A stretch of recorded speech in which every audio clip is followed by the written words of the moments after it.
Hey, welcome. This is my last, at least regular session wrap-up. Hopefully my last wrap-up as a state senator. It's been an honor working with all of you all throughout the year, some of you more recently, some for a long time. And so as I go out there the last time, I think we've had a really successful session. Very pleased with how things have turned out. We set some goals at the beginning of session, and we have hit all of those markers of success. Delivered the largest tax cut in state history through the grocery tax, provided a transparent budget process, kept $1 billion in cash free and clear from all the other savings accounts, and passed the Mason Treat Act. So it's been a very, very successful and rewarding session for a taxing one. But a very successful one. I'm very pleased with how things have turned out. I look forward to going back out there this afternoon and finishing what we started. Your chamber, would your chamber have voted on the administrative rules from the State Department of Education or made any changes to those had you had the opportunity to do so? You know, it's a mixed bag of desires within the caucus. I think we would have taken them up had the House sent them to us, the both approval and rejection. Is there any disappointment that they weren't sent over to the Senate? You know, I'm going to try to end on a high note. I think we've worked really well. We've had some fights with the House over for a long time, since statehood, I guess. But yeah, there were some people disappointed they didn't get a chance to vote on it, but there were some other people probably equally glad that they didn't have to vote on it one way or another, to be honest with you. Heather Turner was not nominated for Commerce. I know the governor sent you an email yesterday kind of asking for her name to go up. Can you talk a little bit about why that did not happen? Because we're the Senate and we make decisions based on our own metrics. We don't work for the governor. I think this governor and David Walters, both former CEOs, probably had a different perspective of what they were walking into when they walked into this building. We're not department heads. There's been 143 of his exec noms that we have confirmed to date. We've got another one on the calendar today that I assume will be 144, and I think we have rejected, I think it's 6. I found the email to be interesting because, you know, this whole session he hasn't really been communicating to me at all. And to send that to me and Kristen Thompson, obviously, I don't know if you saw my response or not, but I sent a response back, and if you need to see it, we can give it to you. But I thought it was characteristic, unfortunately, of his attitude toward the Senate that we somehow owe him everything he sends us. We vetted him. The chair and the members of the committee did not think she was qualified for the job for which he had nominated her. Is there his interpretation of that rule? I think it was 8. I can't remember. But he's been a long time expert on Senate rules. That was obviously Nathan Dahm. That's what Nathan's been saying too. It's erroneous. What you have to refer. The rule requires us to refer. She was referred to Business and Commerce. I don't think this governor's probably ever seen a Senate rule book, so I found that hilarious to see that in the email. what there was one. Actually, before we move on, who's the one on the schedule?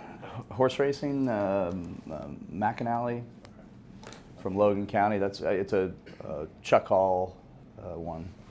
Okay. The one that failed yesterday, Ms. Bergen, the issue Yeah. in Board of Regents. I know you made a few comments, but what was the calculation or your understanding of the caucus? You know, to be honest with you, that one didn't get worked a whole lot. I didn't get worked on it at all before.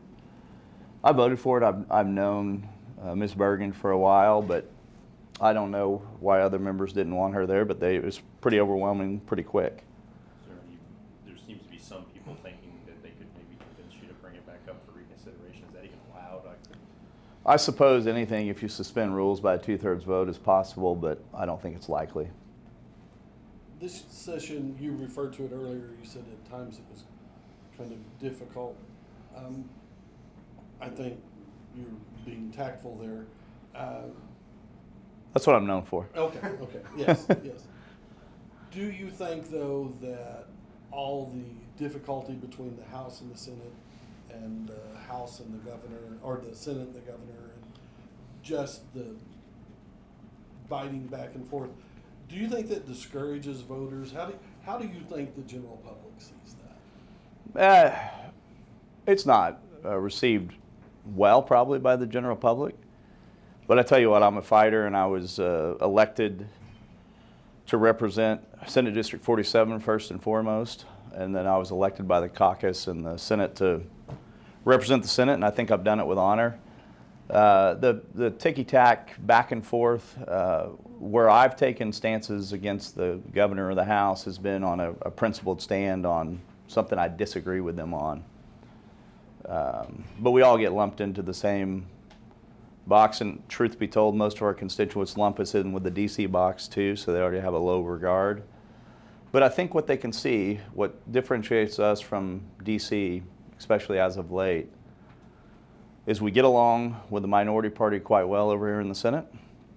We actually get things done. We are required to balance the budget, and we've done that dutifully the whole time. And we've passed very substantial legislation. So you see the fighting, but the difference between here and DC is, number one, we actually like each other. And number two, we actually get things done. I ask you for your 6 years leading the body, and as you recall, at least in recent times, a little unprecedented to have, and of course, Governor, same 6 years. Can you maybe think through highs, lows, and then I've written down, I think, what are some major accomplishments over the last 6 years, but I was curious if maybe you could give us your perspective, make sure I'm not forgetting something that you're really proud of your time. But, you know, not just your time, but. Yeah. No, it is a rarity for the three principals to have worked together for this long, especially in the area of term limits, but truth be told, in Oklahoma, with governors used to previously being limited to one term, and then most pro tems and speakers not lasting much longer than 4 years in previous generations.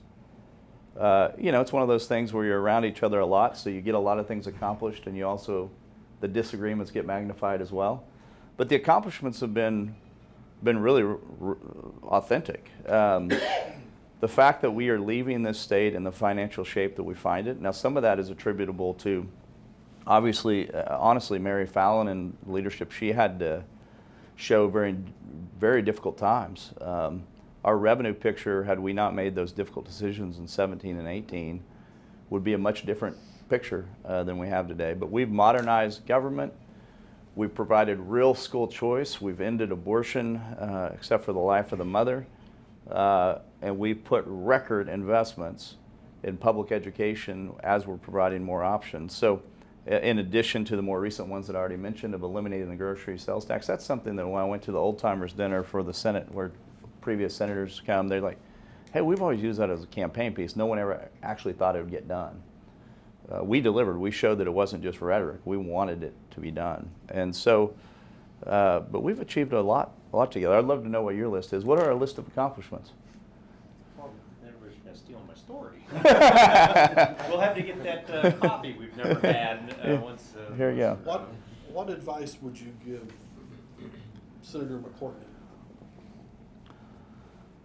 I think Senator McCourtney's been around long enough that he's going to not need a whole lot of my advice, but we've been meeting once a week for an hour or so, just downloading things that are not written, things that he needs to know. Value your friendships. When you're close to departing the building like I am, you look at it and you think, oh man, what should I have done? What should I have said? What relationships have I damaged that was not intentional? Which relationships are authentic? Which ones are just about people trying to have access to leadership? But I think Senator McCourtney is well positioned. He's got great experience already. He's done a tremendous job as the floor leader of the Oklahoma Senate. Just one little tiny thing that I would give him recommendation, I've already done this privately too, is to continue our Thursday wrap-up lunches that I started a couple of years ago. I should say restarted. We used to do them together at a restaurant. But since we now have afternoon committees and sessions on Thursdays, I just started buying everyone lunch every Thursday.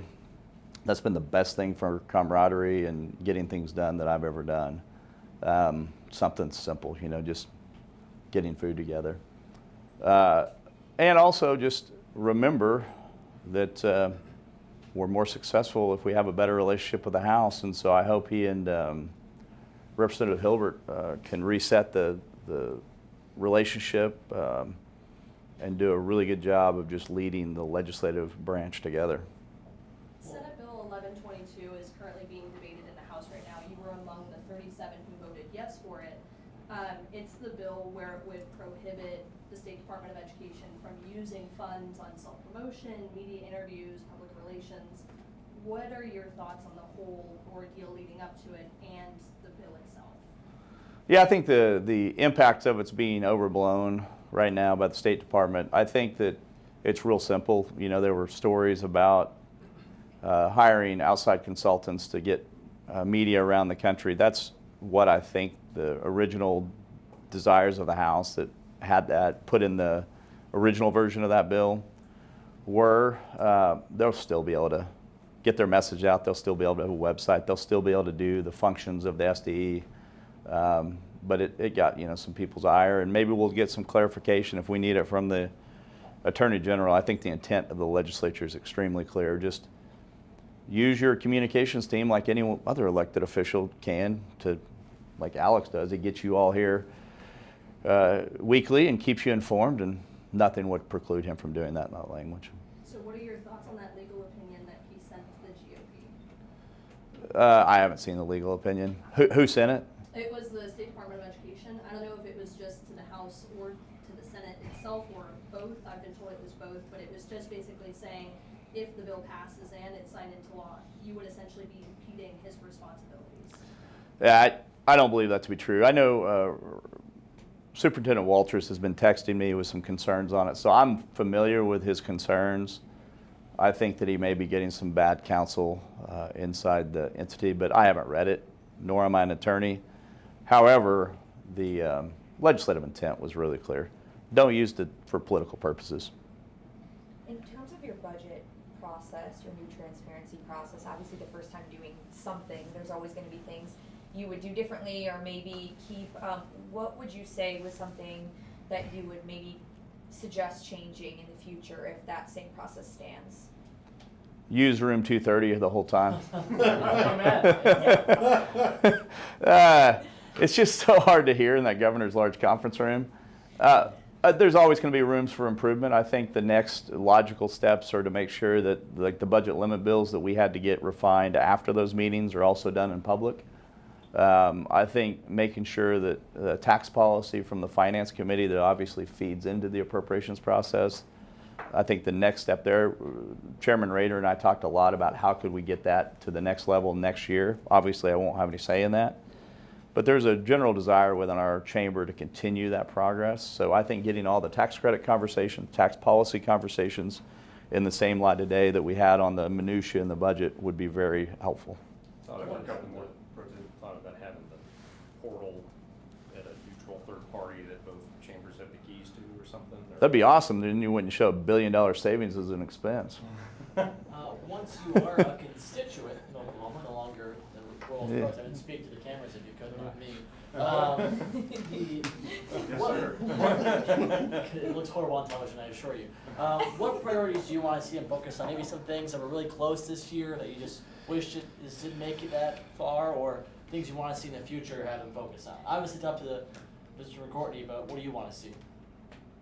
That's a misnomer. It's not up to Senator McCourtney. It's never been up to me. It's been to the caucus that I serve and to the chamber. So there's this perception. We do have an outpaced influence on what happens, but they always remind me that they serve at the pleasure of the pro tem, the floor leaders, and the chairman. But I remind them that I serve at the pleasure of the caucus. And so just to take issue with the way you worded that a little bit, Andy, because I'm trying to look at the camera and not you, which is super, super weird. Thank you. Makes me feel so much better.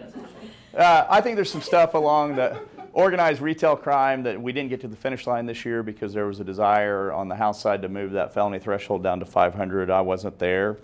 But I think we can do a lot of things to get organized retail crime tackled in a meaningful way. We made some strides on that.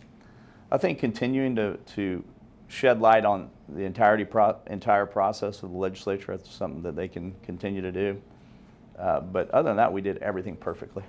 I wanted to ask you about, yesterday there was a vote Love it. on a bill that Senator Dawson had and Senator Devers had a, I think, fairly aggressive line of questioning and a pretty extensive debate. And I know you're yourself, opposed to abortion generally, but it wasn't an abortion bill, and it was, I've heard from a number of women in the building who felt like the tenor of that debate and sort of the reading of medical terms in a way that was, I think it was upsetting to some staff members, in the Senate. I just didn't know how maybe they viewed it differently than you do. I was just curious, as the leader of the body, did you say anything to him afterward? Do you have any thoughts about the appropriateness of that? So the only points of contact that I've received from members or staff was about him mentioning some kind of book or something that he's working on, so it was more from that standpoint. I asked them if they wanted me to pursue talking to him, and they said no. So I haven't heard what you're talking about. I've heard people talking about being uncomfortable about it, men and women. I wasn't out there for the majority of it. But there's a big difference between those of us who are pro-life, but we also see birth control as okay and desirable for families to be able to do that, and those who believe birth control in and of itself is an abortifatio. It's really a very nuanced difference between implantation versus fertilization. And Senator Devers obviously has a very strongly held belief that it starts right at fertilization, even before implantation. I'm a believer that birth control is okay and not a taking of a life, and so there's a huge philosophical difference there. And I think you saw on the floor the vast majority of members still believe, that's one of the narratives that gets put out there by the pro-abortion side, is that we're all against birth control, and I think that vote yesterday showed that's not true. Thanks, everyone. Wait, one final question. You knew we were gonna ask. What's next for Greg Treat? I don't know. Really don't know. I've been real careful about not even trying to pursue any opportunities while I'm here, because I didn't want there to be any perception that anything I did or didn't do out here was because of whatever the next thing I do is. And so honestly, I haven't pursued anything. I'm sure my wife will want me to turn the corner and start pursuing things here shortly. Should we have a list at home? She's been giving me that list. I've been trying to keep on top of that, but the backyard does need mowing when I get home tonight. So, Thanks, everyone. yeah, thank you. Appreciate the time, sir.